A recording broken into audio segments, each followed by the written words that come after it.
So hey there, beautiful people. This is Libby Ford, registered dietitian, clinical and licensed nutritionist, and nutrition detective. So I am starting a series called Heal Your Fatigue and Enjoy Boundless Energy. I know that this has been a night and day thing for me. I really do enjoy great energy. I'm going to give you some of my best tips, and so keep watching because I'm going to give you the first one today.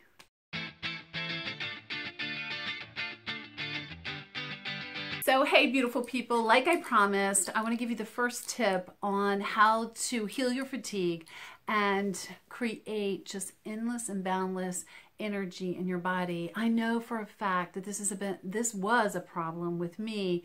Even as early as my 20s, 30s, I really had energy slumps throughout the day. It was just like highs and lows all throughout the day. I can remember getting tired after lunch. I can remember wanting to take a nap after dinner. I remember just having that slump in the afternoon and not having a sustained high energy level throughout the whole day, and something that I enjoy now, which is so different than the way I used to be. Now, I just want to let you know, I am not in my 20s or 30s anymore, and I can tell you that I feel better now than I used to. So don't use age as an excuse. I guess I'm kind of tired of hearing that from some of my patients. Oh, I'm just older now. That's not or shouldn't be the truth. It's that your body is breaking down or in a compromised state more than it used to be, but you were always careening towards that. And just know that your energy can be restored at any age. It really can. Yes, we're getting older. Yes, the things are breaking down, but they don't have to be breaking down in the rate that they are.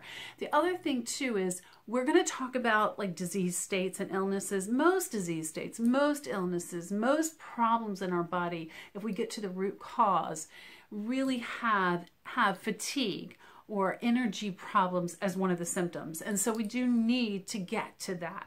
So, so these are just, I'm actually giving you some tips, but we do need to do that. And I will deal with that in another video. But the very first one that I want to tell you about today is something that I didn't understand until a little bit later on in life, and that is eating foods that have a low glycemic load. Now, I didn't say they're low on the glycemic index. Those are two similar but different things. So glycemic just means a glycemic index, or really the glycemic index means how fast or slow any food raises your blood sugars, okay? So we all know that spinach really doesn't have a high glycemic index, right?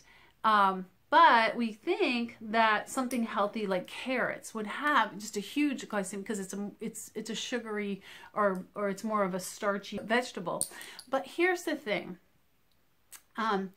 When you look at the amount of that particular food, that is the most important part, because you're not going to be eating 1.5 pounds of carrots. So you have to think about how much of that food is in a serving size. So what I like to do is I like to look at the glycemic load of that food. Glycemic load is different. Glycemic load means that how fast it raises blood sugar, because we know that when a food raises blood sugar, it's going to give you an energy deficit in relationship to how much we consume, which is a little bit different. So we're not going to consume lots and lots of that particular food. It's really based on how much we usually consume.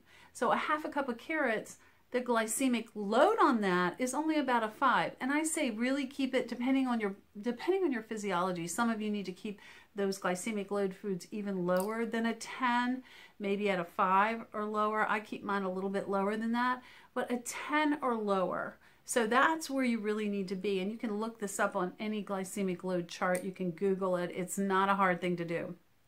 But let's say it's potatoes or pasta or white rice or a lot of those carby type foods. Guess where their glycemic load is? Yeah, they're around 30. Some of them are as high as 40. So those are the ones that you need to be aware of, that they're going to steal your energy. If that serving size is a glycemic load above 10, so remember 10 is that magic number, they're going to steal your energy. Don't forget that. Look, if you're sitting there thinking about going to an Asian restaurant and you have half of that plate is going to be white rice, you're going to be napping afterwards. At least I would, and I know most of us would. So even with foods that we might think are relatively healthy, they may be putting us at an energy deficit. So I so hope that this was beneficial to you today. Please like this video if it was. Also, join our YouTube family. Love to have you. Love to see some of your comments below. If this is a problem for you, if energy is a problem for you, what time of the day it's a problem for you, go ahead and comment below. But please subscribe to this channel. Would love to have you. And also follow me on Twitter and like me on Facebook and follow me on Instagram. And remember that everybody deserves to be optimally healthy. Thank you.